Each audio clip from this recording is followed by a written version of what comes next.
Certains porteurs de lumière ont une compréhension profonde de leurs valeurs et de leur mission.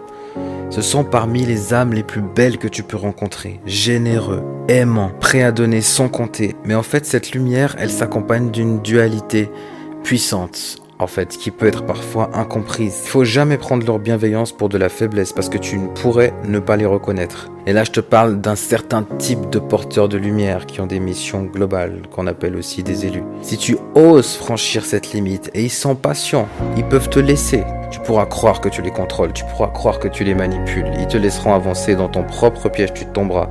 Mais du moment que tu franchis cette limite, que tu ignores leurs valeurs, ou que tu manques de respect, ils te retireront immédiatement l'accès à leur énergie. Et ce n'est pas qu'une question de rancune ou de colère, c'est parce qu'ils savent que la lumière ne peut pas continuer à briller dans un endroit où elle n'est pas honorée, où elle n'est pas protégée. Ce sont des personnes déjà qui ressentent tout, donc qui se déchargent vite, mais qui malgré ça continuent à tout donner. Mais du moment qu'il y a un manque de respect, une trahison, ou qu'ils ressentent, qu'ils détectent une forme de trahison dissimulée, alors ils tournent la page définitivement et c'est sans retour possible. Car leur mission, leur essence est bien trop précieuse pour être exposée à des énergies qui ne savent pas l'honorer, qui ne savent pas l'apprécier. Les élus ne jouent pas.